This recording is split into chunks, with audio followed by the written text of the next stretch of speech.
Hello everybody, I'm Derek Anderson with Jeff Clayton here in the booth bringing you our 7th race of the season at McKinley Speedway.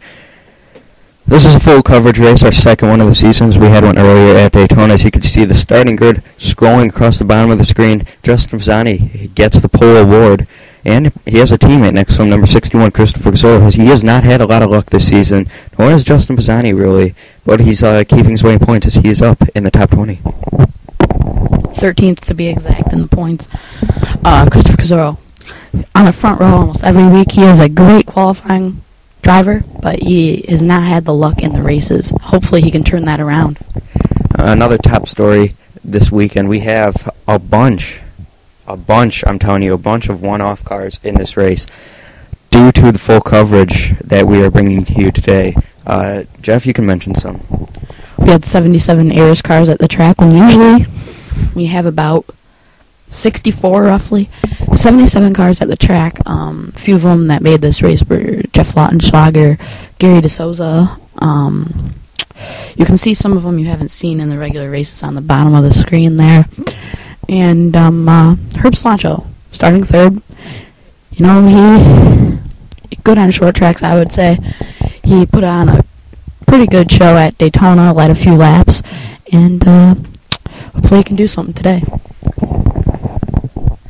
We hope that we picked a good race to be full coverage for you today, because we anticipate a lot of wrecks here today. And from me, Derek Anderson, from you, Jeff Klinger, we're going to bring you down to the pit road for trackside for the Racing Command. Drivers, start your engines! Well, the engines are fired here today at McKinley Speedway. Justin Pisani will lead them down to the green as cars start to roll off pit road.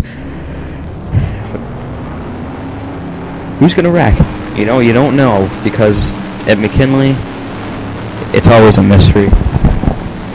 Yes, and this track is returning from its past wrecks in the past, when the late model flew into the stands, killing many people at McKinley, had to get a ton of renovations, reopening this weekend. Hope to see a great show today.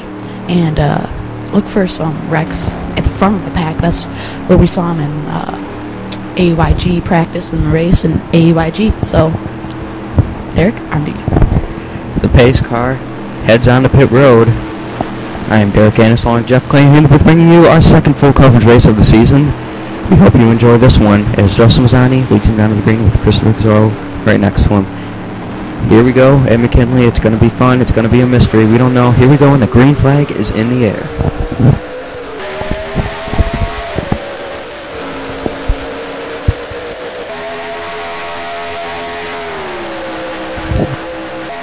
Into turn 3, Pisani went to the high side, thought about it, went to the low side, and Cilantro, maybe he can go to the bottom. No, Pisani's got a fast race car. You can already tell.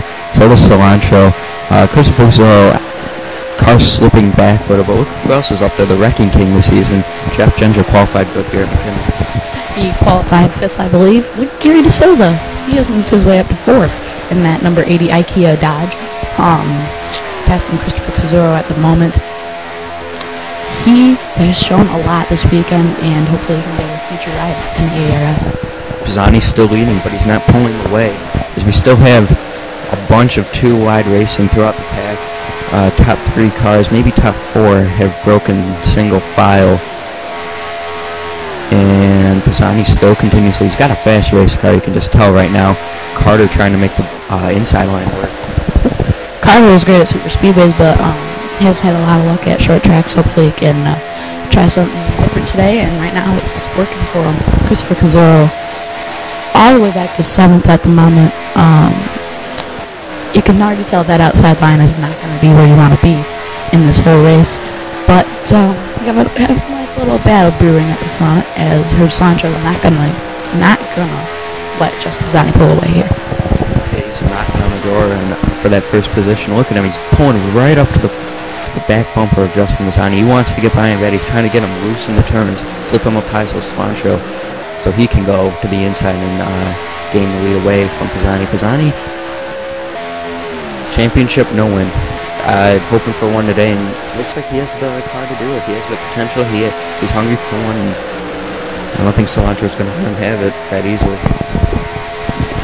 Well, none of these drivers will let somebody win in this series because, well, these drivers are all hungry for a victory, and oh, we are in trouble. Oh, my goodness. You just saw, I don't know who that was, but a car was flipping in the background on that front straightaway shot. Hope he's okay. Pace car's out. Oh, Tim Broudhead involved, and Casey Anderson's car is junk. Here's a replay. Oh, he just smacked the wall on an angle. Nick Zoll almost missed it. Broudhead just clipped him. And Casey Anderson's car is junk. The one-off driver is not going to get a strong debut here at McKinley. Look at Broudhead, almost made it through. George McDonald does a nice job of avoiding it. Look at Deefer, third in points at the moment. Deefer's going to get by, and wild ride for Casey Anderson.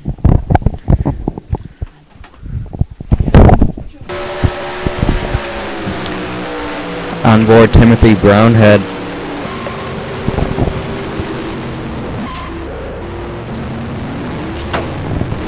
As you can see, he just barely clipped Casey Anderson there. A little damage to the front end, and just no pit stops as Justin Mazzani still continues to lead Cilantro. Came over the radio and said that he thinks he has a right front tire going down. Not good for him, but we're going to see here on this restart as we get more racing action from McKinley, and this is a full coverage race. And we hope you enjoy this one as, well, we've already had our first caution. It was a huge crash. Casey Anderson flipping. You never see flips at short tracks, but if you're ever going to see one, you're going to see one here, because this is the track that happens at most a lot of big crashes. As pace car turns on the pit road, we're getting ready for our first restart of the day. Justin Mazzani leading Herb Cilantro and Jeff Ginger. What can those two do on Justin Mazzani? Here we go for the green flag. You know, the reason flips happen is because this track has high speeds. This is one of the fastest short tracks I've seen in my life. And it brings good races and good wrecking, so it's what everybody wants to see. Top four cars, I think, got a really good jump on that restart. They just pulled away from everyone else. Look at Cilantro right up to the back bumper of Pisani, but Pisani's still holding that bottom. He can't move him. He's got to figure out some way to get around him. Yes, and it doesn't look like that'll happen anytime soon, because Pisani will be blocking the whole way like he has. On top of his game all weekend, first in practice, first in qualifying, but fell this time in final practice. The Cilantro, he's just got to figure something out. Ginger, a rookie this season, just trying to figure out what the game plan is here at this race. It's his first time ever racing here, and he's just following Cilantro. Cilantro almost got him, and he's not going to look too many times. He continues to block single file about through the first 15 or so cars, and then we have a bunch of double file racing. Here we go on board Herb Cilantro. You know, I mean, just there's not a lot of straightaway to get on the inside of a driver, and then he has to brake there because Pisani, look at Pisani, he's blocking everywhere. Well, look at how close he's going to get to a back bumper here. We go back to our normal cameras here. Look at Ginger sticking right with these big boys. He is not usually up there all the time, but he is definitely showing some speed here at McKinley. A yellow flag is in the air, and it looked like Kenny Geralds may have touched the wall and spun down the track. And we're going to get the replay to you after this break. Thanks for joining us. We hope you stay tuned for part 2.